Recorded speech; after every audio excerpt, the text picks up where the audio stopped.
और जैसी की चर्चा अभी आप क्यों राजन सिंह जी, कितने दिनों से स्वामी जी जो कह रहे हैं वो सही है? बिल्कुल सही है, बिल्कुल सही है।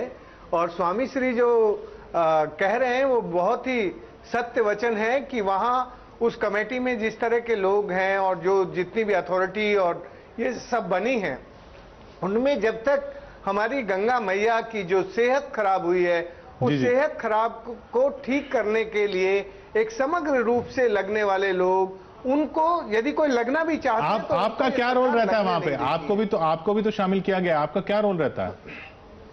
देखिए, मैं तो पिछली बार भागीरथी के लिए, जब वो टिहरी के भागीरथी के 3 बांध बन रहे थे, 6 महीने तक बराबर लड़ता रहा कि गंगा मैया को यदि आप वहां बांधोगे, हाथ बांधोगे तो उसमें पानी नहीं बहेगा, तो गंगा मैया, गंगा की सेहत ठीक नहीं हो सकती।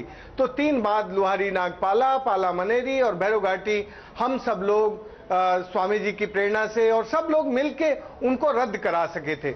अभी भी कल जो मीटिंग थी, उस मीटिंग में आपको जान के बहुत ताज्जुब होगा कि रुड़की, IIT रुड़की की रिपोर्ट में ये बताया गया कि भागीरथी नदी पर 42% जो नदी है वो डाइवर्जन में कुछ उसमें जो भी प्रोजेक्ट बने हैं उन सब में उसमें बिगाड़ हो चुका है, और 39% वो सबमर्ज्ड हो जाएगी। उस पर जो डैम प्रस्तावित है वो यदि सब बन जाएं तो पूरी की पूरी, जब एक नदी का 81%, 81% एरिया पूरा उसका भूगोल बदल जाएगा, तो नदी कैसे बचेंगी, हमारी गंगा मैया कैसे बचेंगी? तो इसके लिए कल हम लोगों ने ये कहा, और फिर वही IIT, जरा सुन लीजिए 1 मिनट, उसी IIT ने कहा कि दुनिया में कोई एक लाश नदी नहीं है, इसलिए गंगा को भी एक लाश नहीं बना सकते। तो मैंने कहा कि यदि ये हमारा भारत देश एक नदी गंगा को एक लाश नहीं बना सकता तो ये देश क्या करेगा? यदि ये देश ये नहीं कह सकता कि मैं, हमारे देश में बहने वाली गंगा नदी एक ऐसी नदी है जिसके अंदर विलक्षण प्रदूषण नाशनी शक्ति से उसका जल बिगड़ता नहीं है, प्रवाहित रहता है, और उसकी जो पवित्रता है। समय कम है हमारे पास, स्वामी जी के पास भी चलते हैं। स्वामी जी, हाँ, जो आप बता रहे थे आमिर को, हम यही बताना चाह रहे थे कि अभी तक सरकार के अंदर इच्छा शक्ति कभी दिखाई ही नहीं दी कि उनको गंगा को बचा लेना है। बाकी बहुत सारी चीजें उन्होंने की, लेकिन गंगा को बचाने के लिए कभी काम नहीं किया गया, इसीलिए गंगा नहीं बची। आप समझिए कि हम 14 साल के थे तब से हमने सुना कि ये कार्य हो रहा है गंगा जी का, और आज 42 साल के हो गए और अभी तक गंगा, दिनों दिन गंगा का प्रवाह भी शिथिल होता चला जा रहा है, और गंगा की जो का जल है वो भी, उसकी गुणवत्ता भी समाप्त होती चली जा रही है, और गंगा के प्रति जो लगाव था लोगों का वो भी खत्म होता चला जा रहा है, क्योंकि गंगा के किनारे जाते ही उनको दुर्गंध आती है और पानी जो है वो विकृत दिखाई देता है। तो लोग जो बड़े प्यार से, बड़ी श्रद्धा से गंगा के पास जाते थे, आज वो जाना छोड़ रहे हैं। गंगा की जो स्थिति होती चली जा रही है, उसके लिए अभी तक सचमुच कि गंगा को बचाना है, इस दृष्टिकोण से कोई, न तो कोई संस्था, न तो कोई सरकार आई ही नहीं है। प्रधानमंत्री गंगा नदी प्राधिकरण के अध्यक्ष हैं, उनके पास बताइए कितना समय है।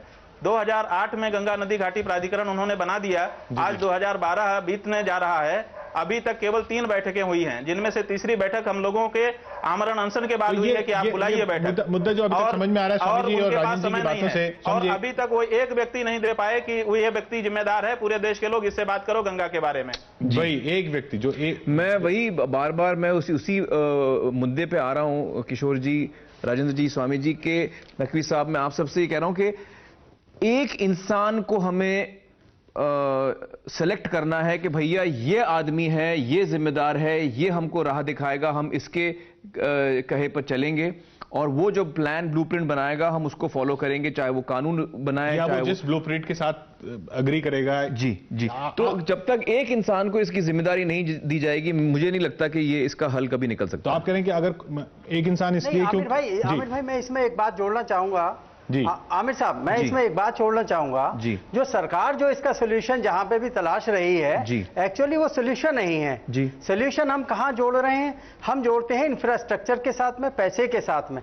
किसी भी नदी को आप इंफ्रास्ट्रक्चर खड़ा करने के बाद, ज्यादा से ज्यादा ट्रीटमेंट प्लांट बनाने के बाद, ज्यादा से ज्यादा आप सीवर नेटवर्क बिछाने के बाद आप उसे नहीं बचा सकते। एक तरफ तो आप कर क्या रहे हैं कि अगर आप नदियों को देखेंगे कि गंगा की प्रवृत्ति दूसरी है, गंगा का करैक्टर दूसरा है, यमुना का करैक्टर बिल्कुल डिफरेंट है। आप जब नदियों के प्रवाह को बंद कर देंगे, रोक देंगे, उनका गला घोट देंगे, तब आप कैसे कहेंगे कि वो यमुना है या वो गंगा है? बेसिक प्रॉब्लम कहां आ रही है? प्रॉब्लम सिर्फ ये है कि आप एक क्लास की बात कर रहे थे राजेंद्र भाई, मैं तो सिर्फ कंप्रोमाइज करने के लिए तैयार हूं, कैटेगरी सी में आप ला करके खड़ा कर दीजिए। हम दिल्ली के लोग जितने भी बैठे हैं, आप दिल्ली में जो आते हैं, दिल्ली में जो पानी आप पीते हैं और जिस यमुना का पानी पीते हैं, उसको दो भागों में अगर हम बांट करके देखें, एक वो भाग है जिसमें दिल्ली की जनता पूरा पानी पीती है, वो कैटेगरी सी की यमुना है। जो उस एक सेकंड सर, नकवी साहब, उसके बाद जी उसके बाद जब वजीराबाद से वो जब निकलता है तो नकवी साहब अभी जरा डिटेल्स में जाने का वक्त नहीं होगा, लेकिन मुद्दे की बात ये है आमिर की मुद्दे की बात यह है कि हमें इसको बहुत सीरियसली लेना है, बिल्कुल, और सरकार को बहुत सीरियसली इस चीज को लेना है। और ये जो आवाज बुलंद की है आपने फिर सत्यमेव जयते के जरिए, ये आवाज इस सरकार से, इस आवाज से सरकार भी हिले, इतनी इस आवाज को और मजबूत करना। देखिए, ये अभी हर हिंदुस्तानी का फर्ज बनता है कि ये जो अहम चीजें हैं हमारी जिंदगी के साथ जुड़ी हैं, हमारे जज्बातों के साथ जुड़ी हैं, इन पे हम खास ध्यान दें और हम मांग करें सरकार से कि वो इस पर सख्त कदम उठाए। जहां तक पानी का सवाल है, एक तरफ नदियां हैं, दूसरी तरफ वाटर कंजर्वेशन है, वाटर हार्वेस्टिंग है। ये सारी चीज़ें हमें करनी चाहिए। हमारे शो में हमने देखा कि मुंबई जैसे बड़े बड़े शहरों में, मुंबई, दिल्ली, अलग अलग शहरों में पानी जो है वो अलग 200 किलोमीटर 300 किलोमीटर दूर से आता है, और वहाँ का पानी, उन गाँव का पानी हम छीन के ले लेते हैं, वहाँ के लोगों को तकलीफ होती है, जबकि हम अपने शहरों में एक उंगली नहीं उठाते पानी बचाने के लिए। जितनी हमारी सोसाइटीज़ हैं, हाउसिंग सोसाइटीज़ हैं या ऑफिस बिल्डिंग्स हैं, जितनी इमारतें हैं, स्कूल्स हैं, गवर्नमेंट के इमारतें हैं, वहाँ वाटर कंजर्वेशन, वाटर हार्वेस्टिंग कहाँ होता है? ये हमारा कानून होना चाहिए कि हम सबको करना चाहिए, और हमें वक्त दिया जाना चाहिए कि 1 साल के अंदर अंदर सारी इमारतें जो हैं वो वाटर कंजर्वेशन, वाटर हार्वेस्टिंग करें, एक प्रेरणा की अपना पानी बचाएं। यहाँ पर इस मोड पर एक प्रेरणा वाली कहानी लेते हैं, क्योंकि वक्त हमारा यहाँ पर खत्म हो रहा है। एक डाकू की कहानी जी, एक डाकू जो पानी का एक्टिविस्ट बन गया। देखिए, चंबल घाटी, इस नाम से जो चीज सबसे पहले जहन में आती है वो है डकैत। इन्हीं घाटियों में आतंक जगाने वाला एक शख्स था बृजमोहन गुज्जर। जवानी में ही बृजमोहन और उनके बड़े भाई डाकू बन गए। हमारा ये जमीन के ऊपर झगड़ा हुआ था, तो उसमें हमारे पिताजी खत्म कर दे ठाकुरों ने गोली से, तो हम बेहड़कों उतर गए। कई वर्षों तक लूटपाट और मारकाट की जिंदगी बिताने के बाद बृजमोहन को एहसास हुआ कि वो इस खून खराबे की जिंदगी से खुश नहीं थे। वो वापस आए और उन्होंने अपने आप को पुलिस के हवाले कर दिया। हमारे समाज पूरी नफरत करने लग गई, तो हमने सोचा कि भाई हम समाज में कैसे जाएं। तो एक बार हम समाज में पहुंच जाएं तो कुछ हम मिल के रहें, तो समाज हमको भी अच्छा रखे और हमें भी समाज अच्छी लगे। तो सब हम सरेंडर हो गए। घर वापस लौटकर बृजमोहन ने देखा कि गांव में पानी की भारी समस्या थी और उन्होंने उसको हल करने की ठानी। सारे गांव वालों को साथ जोड़कर उन्होंने बारिश का पानी संग्रह करने के लिए एक बांध का निर्माण किया। इस मेहनत का फल पूरे गांव के लिए बहुत ही मीठा था।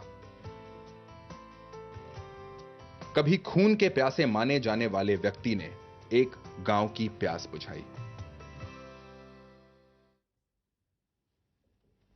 ये वो कहानी थी आमिर जो सत्यमेव जयते में आप शामिल करना चाह रहे थे। जी हाँ, हम ये भी एक हमारी कहानी थी, हमारे रिसर्च में ये सामने आई थी, और अनफॉर्चुनेटली वक्त की वजह से हम इसको हमारे शो में शामिल नहीं कर पाए, लेकिन मुझे खुशी है कि आपने ये दिखाया आज। जी हाँ, वक्त की प्रॉब्लम आज हमारे शो में भी हो रही थी, लेकिन चलते चलते एक उस बड़े असर की बात कर ले जो लगातार हो रहा है जेनरिक मेडिसिन को लेकर, और 5 राज्यों ने जो पहल की है जी, उसके बारे में आपको बता दें कि किस तरीके से 5 राज्यों ने दवा खरीद प्रमुखों की मुलाकात हुई है। 5 राज्यों के सस्ती दवा के लिए मुहिम चलाई जा रही है। राजस्थान, गुजरात, कर्नाटक, तमिलनाडु और केरल में, राजस्थान, गुजरात, तमिलनाडु और केरल में गुजरात में दवा खरीद की साझा नीति बनाने पर बात हुई है ताकि आम लोगों को आसानी से सस्ती दवा मिल सके।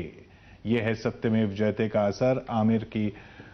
आमिर ने जो इस मुद्दे पर रोशनी डाली, उसका असर। जी जी जी, मुझे खुशी है इस बात की, क्योंकि ये एक चीज़ है जिसमें हम बहुत जल्दी इसका हल हम निकाल सकते हैं और गरीब से गरीब इंसान को हम दवाई दे सकते हैं। जी, बाकी सब एपिसोड में क्या हुआ है उसकी बात मैं इसलिए नहीं कर रहा हूं क्योंकि बस अब एक ही एपिसोड बाकी है और फिर उसके बाद हम इन सब 13 एपिसोड का क्या असर हुआ उसकी बात करेंगे। लेकिन अभी वक्त संभाव ट्रस्ट को ये चेक देने का। जी नमस्कार। ये जो रकम अभी 12 बजे तक आज जमा हुई, जी, ये 5 दिनों में इकट्ठा हुई है और उतना ही रिलायंस फाउंडेशन की बात। आमिर भाई, संभाव ट्रस्ट समाज के माध्यम से पूरे देश में पानी का काम कर रहा है जी। और देश में सबसे कम बारिश जैसलमेर में होती है, राजस्थान जी, में जी। वहाँ समाज ने काम किया है और पानी का स्तर 3 से 4 फीट ऊपर आया है। वाह। जब समाज काम करता है तो दिल से करता है, वो अपने समय और श्रम उसकी बहुत बड़ी पूंजी है और आपने उस समाज के लिए ये सहयोग दिया है, इसके लिए आपका बहुत बहुत शुक्रिया। आप लोग बहुत ही अच्छा काम कर रहे हैं, बहुत बहुत शुक्रिया। अलवर में नांडू वाली नदी बहाई है जी, और हिमाचल में अपने हिमालय में वहाँ पानी करके मतलब पूरे देश में पानी का काम कर, और उनका माध्यम है समाज। किसी एक आदमी पे कम्युनिटी डालना, सब लोग सब मिलकर, जो समाज की जो श्रद्धा है, समाज जो समय और श्रम देता है, वो एक बहुत बड़ी पूंजी है। और आपने युवाओं और बच्चों में, क्योंकि अगली पीढ़ी में था, पिछली पीढ़ी में आजादी के बाद भी ये चीज सरकार भी चली गई थी, तो आपके इस माध्यम से जो युवाओं और बच्चों में जो चीज आई है वो बहुत असरदायक है और आगे भी रहेगी। बहुत बहुत शुक्रिया, बहुत बहुत शुक्रिया। तो ये थे संभाव ट्रस्ट से, और यहाँ पर हम अपने सभी मेहमानों को यहाँ धन्यवाद करते हैं। नकवी साहब, राजेंद्र सिंह जी, स्वामी जी, आप सभी का हमारे साथ जुड़ने के लिए धन्यवाद।